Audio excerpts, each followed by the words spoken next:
Sahabat semuanya, cerita kali ini benar-benar bikin hati kita sedih gitu ya. Jadi tim bola voli putri kita di AFC Challenge Cup 2024 ini harus mengakui keunggulan Vietnam dan kemarin juga Kazakhstan. Jadi ada sedikit cahaya harapan memang hari ini. Tapi tetap aja hasilnya kita tidak bisa memenangkan pertandingan tersebut di Rizal Memorial Coliseum di Manila, Filipina. Hari ini tanggal 25 2024. Walaupun laga ini nggak bisa menentukan kelolosan ya semifinal, tapi teman-teman dari timnas kayak Mbak Bella Sabrina, Agustina, dan teman-teman yang lain ini tetap berjuang habis-habisan. Jujur mereka baru usia 19 tahun dan mereka berhasil mencuri poin satu set ya dari Vietnam. Tapi tetap aja kalah di set berikutnya dengan poin 17-25, 15-25, 27-25, dan 25-13. Vietnam sudah pasti lolos nih besok ke semifinal. Jadi mereka cuma nurunin peringkat pelapis dari negara kita aja dari laga sebelumnya lawan Kazakhstan, karena memang untuk pemain utama kita masih bermain di Pro Liga ya, seperti itulah sahabat semuanya. Di Vietnam ada Tin Tragiang dan Tin Tru juga, ini ada pemain opposite yang berbahaya, mereka ini lawan dari Mbak Megawati di tahun-tahun sebelumnya.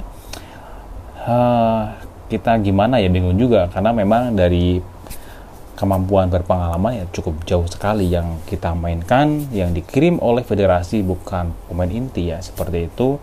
Tapi tetaplah ya kita apresiasi adik-adik kita yang bermain di timnas bola voli putri. Untuk kritik kepada PPSI tentunya tetap harus dievaluasi lagi lah di ajang internasional, tentunya harus mengirim pemain utama. Mbak Agustina Bella dan juga Mbak Junida Santi dan Mbak Putri Hidayanti Agustin dan juga teman-teman yang lain. Dari awal pertandingan ini yang kita lihat tadi bersama-sama, ini memang cukup sengit. Jadi sempat tertinggal dari Pak Pelatih tadi ya, kita ngelihat Pak Pelatih Pedro Dipali di luar lapangan terus memotivasi agar lebih efektif. Tapi apa mau dikata, Vietnam tetaplah unggul karena dari segi pemainnya memang cukup berbeda. Kelasnya itu beda banget. Jadi dengan kekalahan 25-17 di set kedua. Ini cukup berat sekali. Kemudian di set berikutnya jaraknya juga cukup jauh ya, makin melebar. Ini ada set 24-14 dan Vietnam menutup set ini dengan 25-15. Jadi masuk set ketiga ini akhirnya ada secerca harapan di tim kita. Kemudian dari Pak Pelatih kita ngelihat tadi di luar lapangan memberikan motivasi kepada beberapa pemain seperti Mbak Azhara, Dewi Febriana, dan juga Mbak Gendis. Permainan boleh membaik, bahkan kita sempat memimpin 12-11 dari Mbak Bella Sabrina ini mencetak es dan bikin unggul 17-15, tapi Vietnam kembali unggul lagi di set berikutnya dengan 17-18 dan seperti itu, dan tetap aja tim kita masih belum bisa menang dan Vietnam tetap menekan Indonesia, tapi kita masih bisa menjaga keunggulan tipis lah ya, sampai skor tipis akhirnya menyamakan skor dengan memenangkan set ketiga yaitu 27-25. Di set keempat perjuangan kita tetap keras, tapi pengalaman Vietnam memang lebih ya seperti itu. Skor terus melebar hingga 24-13 dan Vietnam menutup set keempat dengan 25-13. Ini selisihnya cukup jauh sekali. Dan ini yang bikin kita sedih ya, kok federasi bola kita nggak kirim atlet utama.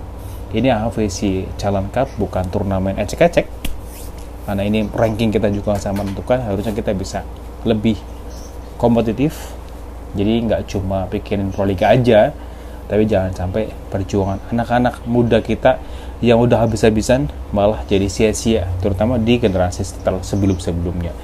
Biar bagaimanapun ya, kita harus bangga sama perjuangan atlet kita yang dikirim, karena ini jadi pelajaran dan motivasi buat masa depan bola voli putri kita. Jadi habis gelap harusnya terbitlah terang, seperti itu kan kira-kira. Oke, tetap dukung timnas kita ya, jangan sampai federasi tidur terus. Seperti itulah ya, karena di ajang sekelas AFC ya harusnya lebih kompetitif lah yang dikirim itu ya, pemain-pemain yang bagus, seperti itulah ya. Untuk jadwal Pro Liga juga harus ditentukan juga untuk di tahun berikutnya. Jangan sampai berbenturan dengan event-event besar seperti ini, karena tentunya ada dampak negatif yang dihasilkan, terutama dari respon dunia dan negara-negara lain, karena mereka mengirimkan pemain-pemain terbaiknya. Nah, sedangkan dari kita tentunya nanti ada respon yang berbeda karena ada pemain hebat di kita, ada Mbak Megawati, ada Mbak Retri, ada banyak lagi yang lain yang bermain di Proliga. Kita bisa melihat bersama-sama lah ya. Tentunya kalau Mbak Megawati dan rekan-rekan yang lain turun, tentunya hasilnya akan berbeda. Seperti halnya tahun lalu lah ya, seperti itu. Kita bisa masuk final dan harapannya nanti bisa ke jenjang yang lebih tinggi. Seperti negara Filipina sekarang lagi berbenah diri. Ini luar biasa federasinya. Nanti tanggal berapa ya, 12 Juni ada persahabatan melawan Korea Selatan. Ini keren federasi, makanya perlu kita contoh nih, harusnya seperti itu ya, supaya nanti Indonesia bisa sama dengan mereka kayak Thailand, Filipina, Korea, seperti itu yang kita harapkan. Makanya untuk federasi bola voli perlunya lah ya evaluasi diri supaya ini lebih berkembang, karena banyak pecinta bola voli yang menginginkan hal itu, seperti hanya dengan PSSI kita yang sekarang sedang memperbaiki dirinya untuk peringkat dunia sepak bola. Bahkan besok kita mau ketemu Irak sama Filipina gitu ya, supaya nanti bisa lolos ke kualifikasi Piala Dunia. Oke, terima kasih, sehat terus untuk teman-teman semuanya. Wassalamualaikum warahmatullahi wabarakatuh.